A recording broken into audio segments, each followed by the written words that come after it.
Berita terpopuler dari CNBC-Indonesia.com yang pertama adalah di mana Presiden Joko Widodo merespons dirinya yang dikabarkan menjadi anggota Partai Amanat Nasional atau PAN. Jokowi akhirnya buka suara.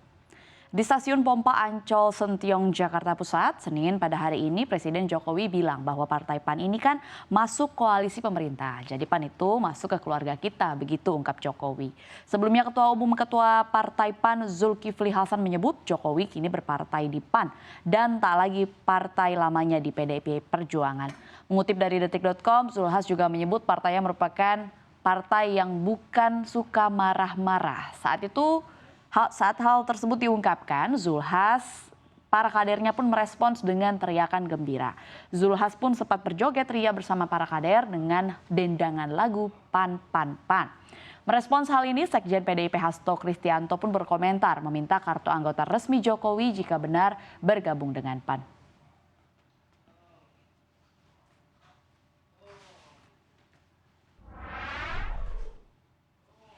Pemirsa, selain soal PAN, Presiden Joko Widodo juga buka suara mengenai polemik rancangan undang-undang tentang Provinsi Daerah Khusus Jakarta atau RUU DKJ terkait penunjukan langsung gubernur dan wakil gubernur oleh Presiden. Menurutnya gubernur seharusnya dipilih langsung oleh rakyat. Presiden Jokowi menegaskan RUU tersebut merupakan inisiatif dari DPR. Selain itu, Presiden juga mengaku belum membaca langsung draft RUU tersebut.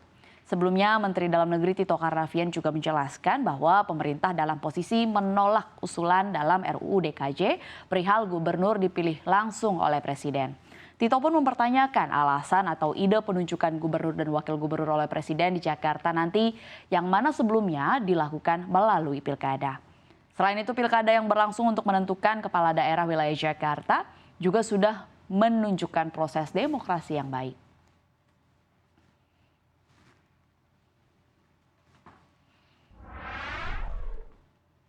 Berita terpopuler selanjutnya adalah di mana lembaga survei Indikator Politik Indonesia merilis hasil simulasi terkait elektabilitas 3 pasangan Capres-Cawapres peserta Pilpres 2024. Hasilnya pasangan Prabowo Subianto dan Gibran Rakabuming Raka unggul dibandingkan dengan pasangan lain.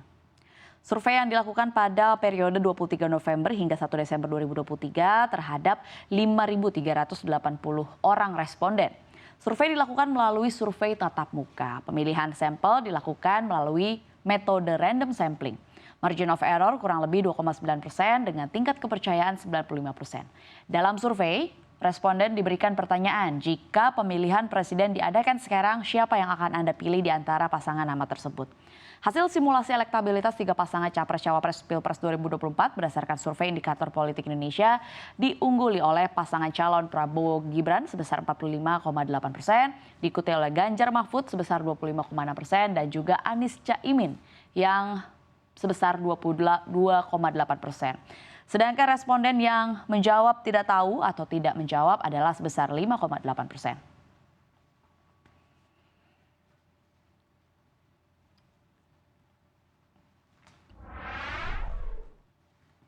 Berita terpopuler dari CNBC-Indonesia.com yang terakhir datang dari situasi geopolitik di kawasan Timur Tengah di mana tank-tank Israel berusaha untuk masuk menuju ke jantung Khan Yunis pada Minggu 10 Desember kemarin dalam serangan baru yang besar ke kota utama jalur Gaza Selatan. Berikut potretnya.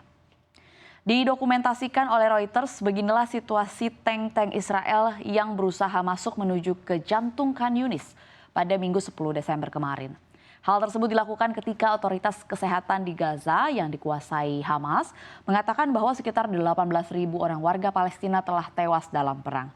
Para pemimpin Israel mengatakan puluhan pejuang Hamas telah menyerah sehingga mendorong lebih banyak dari mereka yang juga ikut menyerah. Namun kelompok militan Palestina membantahnya dan menyebut klaim tersebut salah dan tidak berdasar. Penduduk Khan Yunis mengatakan tank-tank tersebut telah mencapai jalan utama utara dan juga selatan melalui kota tersebut setelah pertempuran sengit sepanjang malam yang memperlambat kemajuan Israel dari timur.